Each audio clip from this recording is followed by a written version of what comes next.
You know, something doesn't feel right about doing this video like this. So dice get all the love in tabletop RPGs, but today I'm starting a conversation about an underrated artifact of play, cards. Hi, Brian here. Whether you're looking for randomization, hidden information, or a way to make gameplay smoother, cards are here to assist you. So let's break down some of the ways they're handy for you as a tool in your RPG session. So first up is randomization. You know, dice are great, but rolls are typically independent of each other in most tabletop role-playing games. And a deck of cards, well, that's a whole different story. When calculating probability for a standard deck of cards, and we'll use a poker deck here with no jokers, the basic formula is to divide the number of desired outcomes, keep that in mind, like drawing a specific card or suit, by the total number of outcomes, which is 52, as there are now 52 cards in the deck. Do you need to buy cards? Well, you can. You can buy pre-made cards. You can buy blank cards, mini Euro and tarot card. The benefit of blank cards is they can be whatever you want. Doodle on them, write on them. If you're lucky enough to find dry erase cards, then they've got a lot of lifetime usage.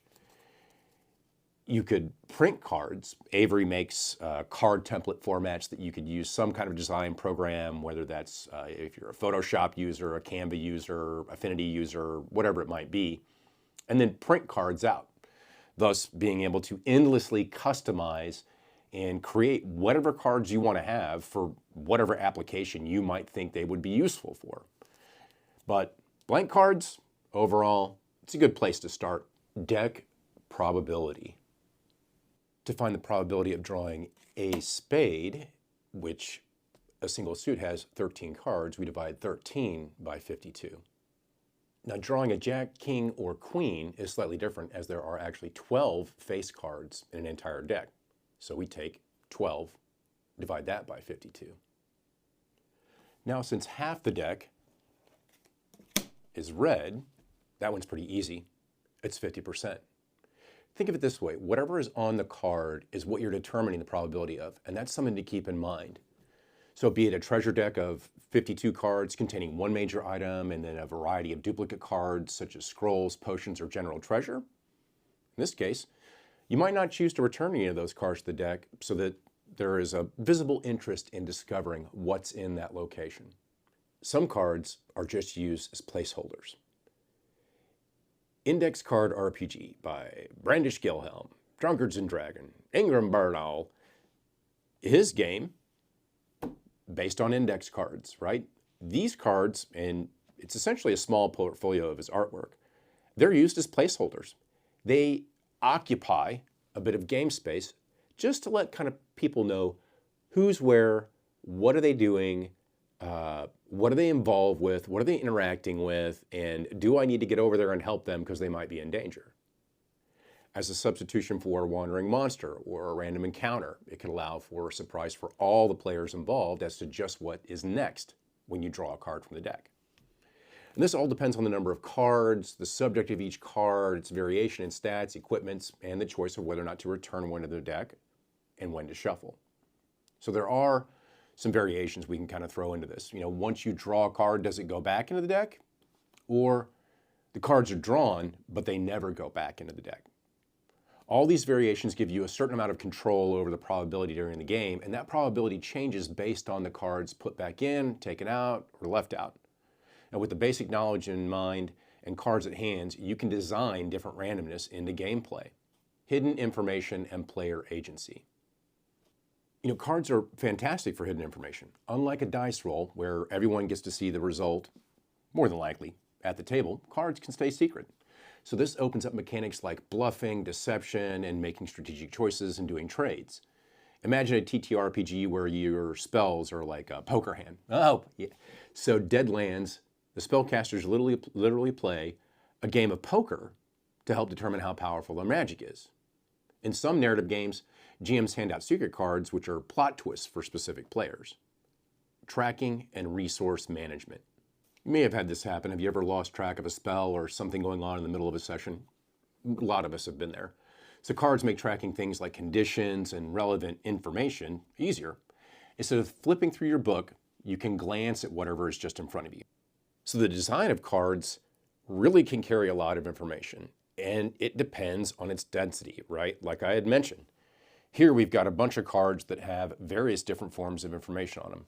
Creature cards, NPC cards, stack cards, cards from various different types of games. And while these all refer to characters or NPCs in the game, this one is something you might find a little bit typical. This is from Dune's 2D20. It's the Mala Pistol card. So it has related information on it that the player doesn't need to keep track of. But there's a catch. You know, I'm of an age now where reading glasses are pretty important. And as they say in the design world, font matters, especially size. And that's not all. You know, the amount of text and the amount of symbols or other things on the cards graphically that carry meaning, they can be a lot to keep track of. Solo play is probably the most ubiquitous place where cards are used. You need something to prompt you, to push you, to nudge you, to get you to think, to answer questions, right? Because we need something to replace the GM, DM, storyteller, whatever they're called. But here we have two different cards. This is from the Game Master's Apprentice deck, and this is from the GM emulator, right? The cards contain various pieces of information or prompts to get you to think in different ways. And this is kind of what I've mentioned, right? Look at how dense the information is on both of these cards. The GM emulator deck doesn't have a whole lot going on, while the Apprentice deck has a heck of a lot going on. There are numbers, there are prompts, there are symbols, there are colors, there are codes, there are categories, all at attempting on a single poker-sized card to answer as many questions as you could possibly have as a solo player. You know, in Dungeons & Dragons, spellcasters for a long time, ever since the early days, have had spell cards. And this makes it easier to check that card instead of leafing through the book or even having to write down the information.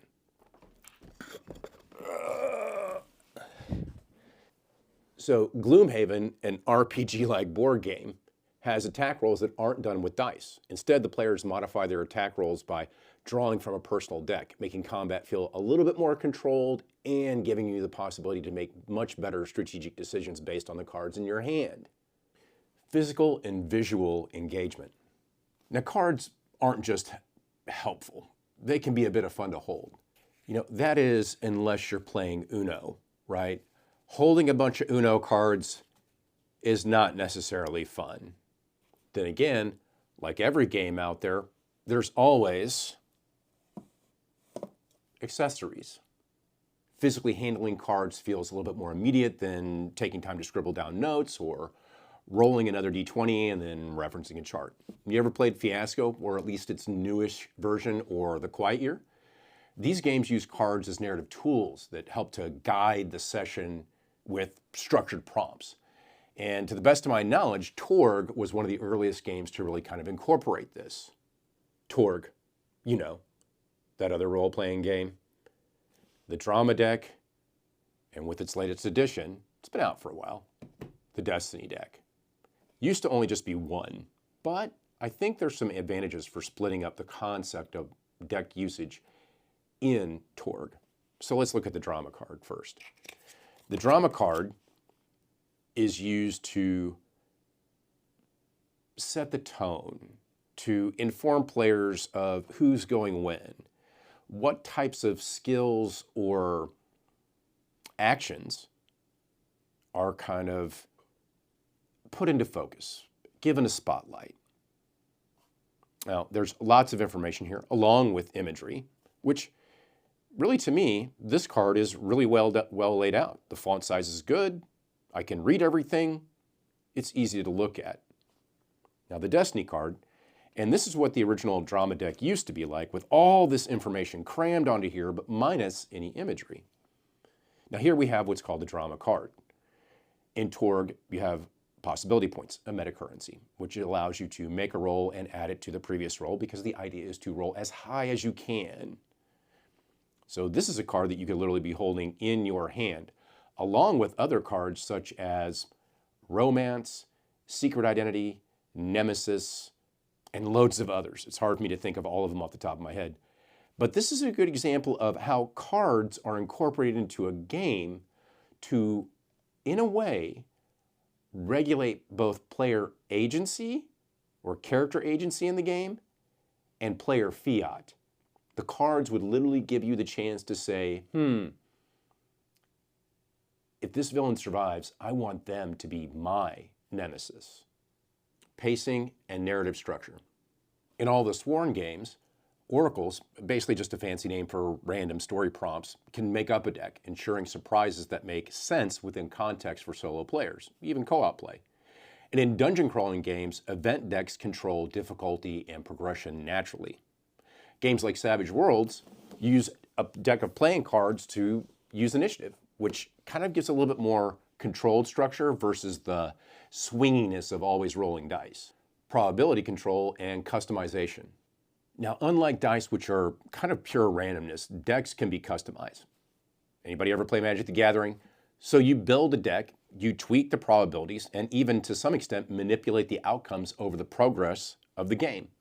Wandering creatures, random treasures are two such uses that we can apply this to in a role-playing game. Think of it like stacking the deck literally, okay? So you could construct decks representing the chance of something being encountered within in a given environment, like say a dungeon, a forest, or a swamp. One can create decks of the cards for treasures based on the distribution and discoverability, returning no cards to the deck. You know, there's got to be a powerful artifact in here somewhere, right? Fast gameplay and reduced complexity. Sometimes, but not always, dice can slow things down.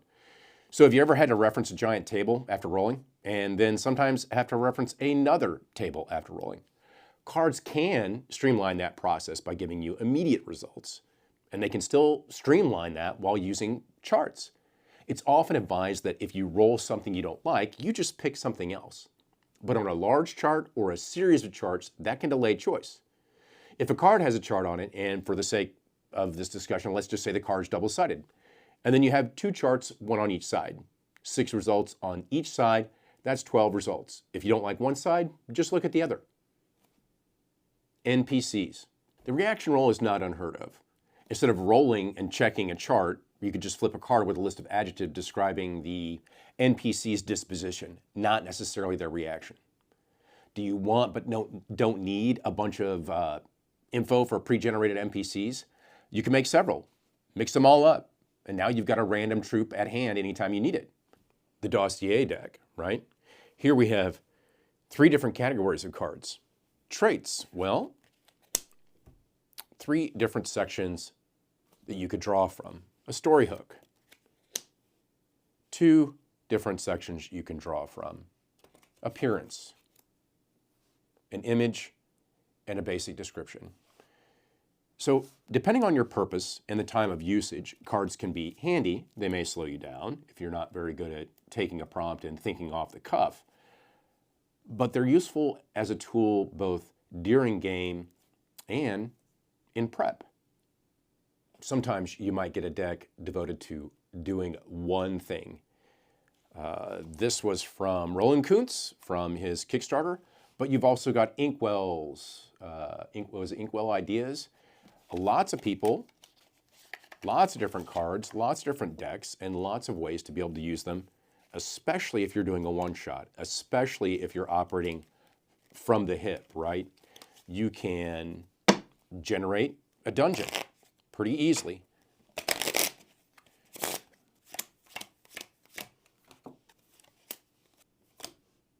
Okay, simple enough, right?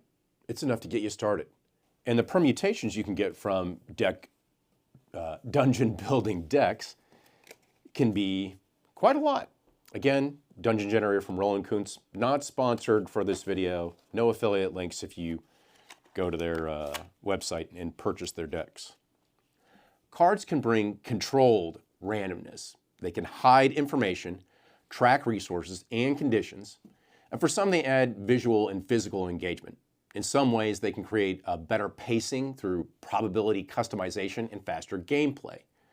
You know, if you try adding cards to your next session, figure out whether or not it's something you could use, take advantage of. What are the opportunities that you get from using cards?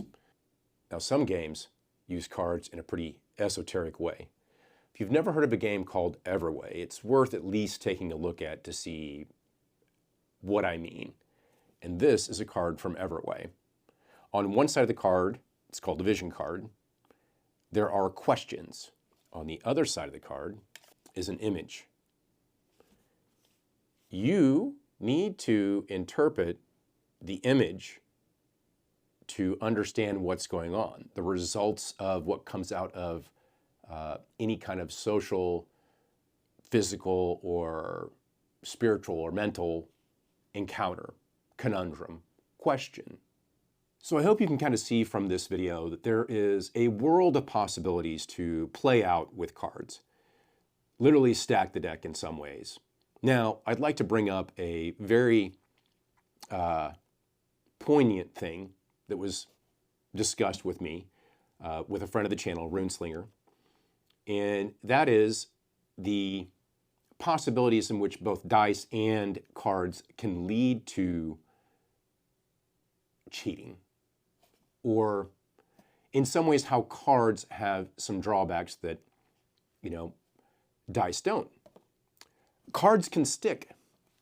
I mean, depending on the quality of the cards itself, and Magic the Gathering players will definitely talk about this, the quality of a card itself can affect play. How long has the deck been in usage? Are the edges worn down? Are there identifiable marks? Is the person you're playing with really that much of a card shark and being able to just, manipulate the deck however they want? So what do you think? Have you played tabletop role-playing games that use cards in a cool way? Did you find it useful? Did you find it advantageous? Drop a comment. And of course, I will invite your likes, dislikes, and subscription, but only at your discretion.